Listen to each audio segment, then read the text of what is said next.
ایک سلطان یحییٰ نام کا بادشاہ گزرا ہے. عرب کے کچھ حصوں کا حکمران تھا تو اس کو بڑا شوق تھا لوگوں کو بانٹنے کا.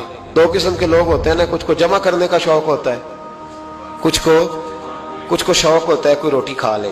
حضرت ابراہیم علیہ السلام بغیر مہمان کے کھانا, کچھ ایسے بھی ہوتے ہیں جن کے گھر بندہ چلا جائے تو پتیلی پہ ڈھکنا دے لیتے ہیں.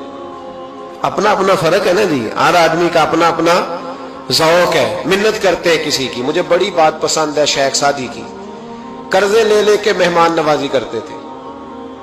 ایک دن سارے مقروض کٹھے ہو گئے, کہنے لگے بابے پیسے دے. بابا جی کہتے ہیں وہ پیسے مانگ رہے ہیں, مجھے ٹینشن ہے کہ انہوں نے کھوایا کچھ نہیں, مجھے پریشانی لگی. ایک بچہ کوئی چیز بیچ رہا تھا, وہ کھیل مرونڈا نہیں بیچتے بچے, وہ بیچ رہا تھا تو آ گیا, کہنے لگا لینی ہے. تو بابا جی کہنے لگے میرے مہمانوں کو کھلا دے ساری. بچہ بھی راضی ہو گیا کہ سارا اکٹھا ہی گاہک مل گیا. تو سارا جب کھلا دیا کہنے لگا پیسے. تو شیخ سعدی فرمانے لگے تو بھی بیٹھ جا, یہ سارے پیسے لینے آئے ہوئے ہیں, بیٹھ جا, ان کے پیسے انہیں ملیں گے تو تجھے بھی. تو بچہ رو پڑا, رویا, کہنے لگا میں تو یتیم ہوں, 4 بہنیں چھوڑ کے آیا, اماں کی دوائی بھی لے کے جانی, مجھے تو پیسے چاہیے. بچہ رویا تو شیخ سعدی کا ایک مرید آیا, اس نے لا کے نظر پیش کی, کہ حضور یہ نذرانہ ہے. 400 دینار لایا. تو حضرت سعدی نے سب کو دیے, بچے کو بھی دیے. سب لوگ چلے گئے تو ان قرض لینے والوں میں سے ایک بندہ سمجھدار تھا, حضرت سعدی کے پاس آ کے کہنے لگا بابا سمجھ نہیں آئی, ہم برسوں سے لینے آ رہے تھے مل نہیں رہے تھے, کتنے مہینوں سے مانگ رہے ہیں نہیں مل رہے تھے, آج فٹافٹ مل گئے. تو شیخ سعدی بزرگ تھے نا, تو بزرگوں والی بات کر گئے, کہنے لگے تم میں رونے والا کوئی نہیں تھا نا, پوری مجلس میں ایک بھی رونے والا ہو تو سب کا کام بن جاتا ہے.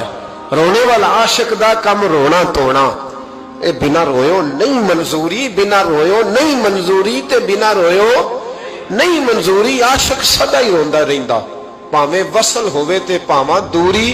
کا رونے والا ایک آ گیا ہے تو سب کا کام بن گیا ہے. تو کچھ لوگوں کو شوق ہوتا, بادشاہ کو سلطان یحییٰ عرب کے کچھ حصوں کا بادشاہ تھا, شوق بڑا تھا لوگوں کو کھلانے پلانے کا, بڑا شوقین تھا, بڑا بانٹتا تھا. اور کئی دفعہ معاذ اللہ اس پر فخر بھی کرتا تھا جو نہیں کرتا, تکبر سے بھی کہتا تھا بڑی جائیدادیں آؤ جس نے لینا ہے, تکبر بھی کرتا تھا معاذ اللہ جو نہیں کرنا چاہیے تھا. ایک دن جامع مسجد کے باہر کھڑے ہو کے نا بانٹنے لگا. کوئی فقیر آیا تو ایک مٹھی بھر کے شرفیاں دے دی, کسی کو سونا دے دیا, کسی کو چاندی دے دی. ایک درویش بابا جی کونے میں بیٹھے ہوئے, اسی کسی دے کچھ بھی نہیں لگ دے, کوئی ضرورت نہیں, کونے میں بیٹھے. آپ یقین کریں, آپ تھوڑا سا رخ ادھر کریں, دنیا پیچھے پیچھے ہو جاتی ہے. اگر آپ پیچھے بھاگیں گے تو آگے دوڑ کے بھاگیں گے. یہ مزاج ہے قوم کا, کسی کا حال پوچھ لیں وہ بگڑ جاتا ہے, کہتا ہے مجھ سے کوئی کام ہوگا تبھی تو پوچھا ہے. اور آپ چپ کر جائیں, خاموش ہو جائیں, یہ بھی بڑی مصیبت ہے. کہ پیار کر لیں تو اس کا بھی نقصان دیکھنے میں آتا ہے, کہتے ہیں پتہ نہیں میرے اندر کیا لالچ ہے, کیا خوبی ہے جس وجہ سے مجھ سے اتنی محبت ہو رہی ہے. وہ بابا جی کونے میں توجہ ہی نہیں کی. جب توجہ نہ کی تو سلطان کی توجہ خود بخود ہو گئی. سلطان یحییٰ کہنے لگے بابا کوئی قابل توجہ آدمی ہے, سب لوگ لائنوں میں لگے ہوئے بھاگ رہے ہیں, بادشاہ آیا ہے. یہاں تو شادی پہ کھانا کھل جائے تو بڑے بڑے امیروں کا پتہ چل جاتا ہے کہ بننے کیا لگا ہے. کہتے پتہ نہیں دوبارہ چھوٹے گوشت کی ٹرے آئے گی کہ نہیں آئے گی. اور اتنا سارا رکھ لیتے ہیں کہ المان والا فیس, بڑے بڑے امیروں کے پول کھل جاتے ہیں, پتہ چلتا ہے کتنے تگڑے امیر ہیں. تو جب اس نے کہا شرفیاں, سونے, ہیرے, جواہرات, تو جو نہیں تھے فقیر وہ بھی لائنوں میں لگ گئے. لیکن وہ فقیر پھٹے پرانے کپڑے, سانو تخت ہزارے دی لوڑ کیے, نالے کی لگے شہر ببول دے نال, اسی اپنی بال کے سیکھنے, سانو کی لگے کسی اور دے نال. اور اقبال نے اس کی تشریح کی. اقبال کہنے لگے ہوا گو تند و تیز ہے لیکن چراغ اپنا جلا رہا ہے. ہوا گو تند و تیز ہے, تیز ہوا میں چراغ نہیں جلتے. ہوا گو تند و تیز ہے لیکن چراغ اپنا جلا رہا ہے. وہ مرد درویش حق نے جس کو عطا کیے ہیں انداز خوش روانہ, فرماتے ہیں جسے اللہ نے بے نیازی دے دی, لالچ سے دور کر لیا, وہ کسی کی پرواہ, وہ اپنا چراغ جلاتا ہے اپنا. اپنی مٹی پہ چلنے کا سلیقہ سیکھو, سنگ مرمر پہ چلو گے تو پھسل جاؤ گے.